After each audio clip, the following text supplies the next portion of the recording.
feedback session on the exam questions for caregiver interactions for attachment. So thank you to the people who've sent these to me. I will get individual feedback to you. But if you can just go through this and I'll go through the mark scheme with you. Hopefully you've got used to using the mark scheme yourself, but I'll just go through first of all against the questions. So if we just start, I've tried to pick out as many as I can. We've got what is meant by the term attachment, 2 marks. So if we just go over to the mark scheme for that, again, it tends to be, it's marked in quite, it's one of those where it depends on the level of detail that you've put in. So as you can see, it's A01, 2 marks. So first of all, it's essentially if you give an elaborated answer where you give a lot of detail, you describe it, you use proper terminology like an emotional bond, then you should get 2 marks. If you say something like it's when you have a relationship, a strong relationship with somebody, that's probably not going to attract 2 marks. So it's the level of detail really that you need to put in there. Okay, so if we now go back to the other exam questions, so these are the self-selection questions. Which one of the following best describes an infant showing reciprocity? It's probably better if you look at the 2 questions together because we've got reciprocity and we've got interactional synchrony. So, so we know first of all that interactional synchrony is when something happens together, and we know that reciprocity is when one thing happens and the other person reciprocates, so responds to it. So if we go to the mark scheme here, question 2 we've got D, and question 3 we've got A. So hopefully question 2, an infant showing reciprocity, a mother smiles and her baby smiles back. So that will be reciprocity. That's because you've got an action followed by a kind of mirroring action. Which one of the following best describes an infant showing interactional synchrony? Now, a lot of students here would put C because it's moving in time with, but remember it's a baby moving her head in time with the mother, so that would be A. Question 4. Briefly evaluate research into caregiver interaction. So, it's briefly evaluate, so you do not describe any research. So straight away you could say, one problem with research in this area is that it's carried out in a lab. And I'm thinking straight away of Meltzoff and Moore. It doesn't have to be that. You could potentially, possibly talk about Schaefer and Emerson, but really it's Meltzoff and Moore that you're going to cover here. So we'll have a look at the mark scheme, and I'm assuming that that will be what they've possibly quoted here. Again, this is one of these areas that there's a lot of research that you can put in. But one of the things that I will say here is, if you notice, one of the things that we're looking at is you don't have to name the research. You're just talking about problems with the research. So go back to have a look at what the question's actually asking. Nowhere does it say identify research, describe research. It asks you to evaluate it. So obviously one of the problems we've got when we're looking at caregiver interaction is that it's very difficult to draw inferences from it. And that's because, remember when we were looking at Meltzoff and Moore's study and the babies were making faces, it was very difficult to know whether they were actually making those faces or whether they were actually just doing something automatically through a kind of reflex. I would probably go down the route of research is largely lab-based. So we're not finding out about real-life research. You could quote the Meltzoff and Moore study there. That is, despite what we've got on the mark scheme here, that would be the main piece of research that you would use there. But what you could say is one strength is it's led to understandings of the importance of caregiver interaction. This is the one that I kind of came up with here. This is something that you're possibly not going to come up with yourself, and particularly this economic implications of research. I wouldn't really expect anyone to come up with that. But this one being socially sensitive, When we look at socially sensitive research towards the end of the year, I will bring that back up here.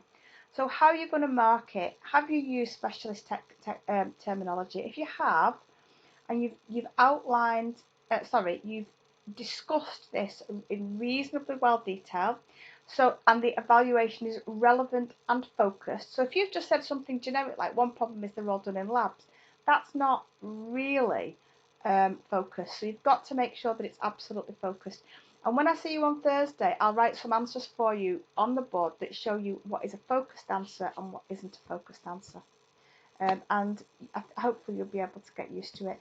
And again, it does say here at the end, the answers may focus on the body of research in general or on a specific piece of research. And a lot of students, candidates, do mistake this for looking at one particular piece of research that they've got to identify. You don't have to. You could generally just talk about all the research. And a big problem we've got with the research is we're looking at babies and we can't always fully understand what babies are communicating to us. Okay, so the next question, what is reciprocity? What is meant by reciprocity in the context of caregiver interaction? And the reason it says that is so you don't just give a dictionary definition of it. So if we have a look, it should be quite straightforward. If you make it clear and it makes sense, you should get 2 marks. If you're missing something out, you've got a lack of terminology or whatever, then it possibly will only get 1 mark. The key things that you're looking for, have we got caregiver-infant interaction in there? That's terminology. Have you got two-way or mutual process? And then have you got something to do with one responding to the other? So that's really what you want in there. If we move on to question 6, again, I think I've said to you before, and hopefully you've picked it up on the videos, that if anything's ever blue like this is something that's not really been tested yet. So this mark scheme is very open to change, basically. But I'll try to clarify what I mean. But this is a question very similar, I suppose, covering a lot of the stuff that we've looked at before. Some researchers believe that caregiver interactions influence the development of attachment. Explain one reason why it's difficult to draw conclusions about the role of caregiver-infant interactions in the development of attachment. Now, actually, what we would be looking at there is the fact that we're using babies, and it is hard to draw conclusions when you're using babies and you can't really fully understand what they're trying to get across to you. So here we've got, and again, they've said likely answers, and that's because it's not a complete mark scheme this yet. But so this is very open to, you can say anything as long as it kind of is reasonable and makes sense. So we don't always get cause and effect, and that's a problem. But again, if you're going to say that, what do you mean? We don't always know that the caregiver doing something elicits or leads to an infant response. Sometimes we assume it does, but it doesn't always. So that's quite a difficult one to actually mark. But when we're in class on Thursday, if you want to bring those answers with you, and I'll try to explain how they would potentially be marked. Question 7 again is a question that's not been examined yet, but now we're looking more at research methods questions, and this is not something that I've looked at with you, but we will be doing a research methods assessment, even if it's short, every week from September, because it's really, really important. So this is important that we look at this question. So we've got this STEM at the start, and we've got a researcher studying the behaviour of a 2-year-old boy who has experienced a disruption of attachment. She's using a naturalistic observation. So looking at this, where this observation is taking place, which is the first thing I would look at, it appears to be in a hospital, and it seems to look at the observation of the boy before his mum was admitted into hospital and then after she returned home. So we've got a before and after comparison. And then here we've got, because it's an observation, it says suggest 2 suitable behaviour categories the researcher could use to record the boy's behaviour. And I will do this a lot in class with you. So behavioural categories have got to be measurable. and you only have to name them. That's all you have to do there. So we'll have a look at what the behaviour categories are that they've put here, but I'm going to talk to you about this in a minute. I'm going to talk to you a bit more about this. So it says behavioural categories could include crying, clinging to the mother, smiling, playing independently. Right, that's fine. They all seem okay. Again, this hasn't fully been tested yet, so the mark scheme might be more specific than that. I would like to see it a bit more measurable than that. I think crying is great. I think clinging to mother could potentially be hard to quantify. So what you need to do here, and I will demonstrate this properly in class, is make sure that you've got two behaviours that you can clearly measure. So a good rule of looking at this is, could I tally this? Could I watch behaviour and actually say, yes, that's there, yes, that's there, yes, that's there. So if it's smiling, can you tally it? If you can't, then it's not a suitable behaviour category. So clinging to mum, yes, if we can quantify it. What does that mean? Does that holding on? What does it mean? How might the researcher record the boy's behaviour? Well, they're going to tally it, but here I would expect, and again, I've not looked at the mark scheme straight away, but I would expect it to be talking about time or event sampling. So what they want you to say there is showing knowledge of research methods. I'm assuming that's what's going to be on there. Something where, here they've said may refer to time sampling.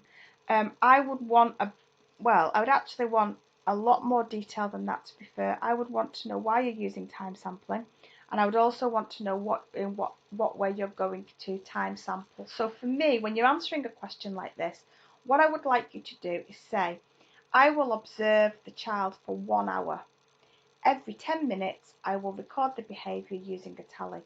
That is clear, it's straightforward, it indicates exactly how you're going to measure it, and I think therefore you should get full marks for doing that. This, where it says may refer to time sampling, yep, that's good, it's good terminology, but you do need a lot more detail than that. If you're going to say event sampling, again, please say how long you're going to do the observation for. So for example, you're going to observe for 40 minutes, and every time the baby engages in one of these behaviours, you will record it. That's okay, but that might be quite difficult if the baby's asleep or the baby's not moving or whatever, sorry, the 2-year-old. So please think about it. And for me, just to help you along a little bit, it'd be good if you could start to think about why you're using one of those. Okay, so I think this is the final question or final set of questions. And the reason I chose this question is because I want to make sure that people understand exactly what a pilot study is. So a pilot study is a pre-study. You always think about a pilot episode to a TV series, and it's like a trial, isn't it? It's to see whether something works, to see whether the audience like it, to see what you want to change about it, what did people like, what they didn't like. So that's why you would want to carry out a pilot study. But I don't want you to word it like that, but you can say it's a pre-study, and it's where the psychologist finds out where any of the problems are. But notice we've got to shape it to this. So before the main observation. So why might you want to do it? Well, I would want to do it to find out if my behaviour categories were measurable. Whether I could actually, so the two things I'd want to look at is, have I got the time sampling right? Am I doing it for the right length of time? And do my behavioural categories work? Now again, these mark schemes can change quite a lot. This mark scheme has gone down a particular route where they've started talking about the cameras and where they're positioned. That's fine, again, because one of the things is that you will be checking that all the equipment works and is effective and so on. The next one, again, which is the one I would always go for, is to check the suitability of behavioural categories. You can see the mark scheme here is incredibly brief, but essentially you would say, I would check the behavioural categories. For example, I would see whether it was whether you're able to tally and measure crying. I would make sure that 2 or more observers were able to do it. And that's really what you want a pilot study for. So can you go through and mark those? Any queries, please get back to me. Anything that you're not sure about. And the next session that I upload will be Bowlby's theory, an evolutionary theory of attachment.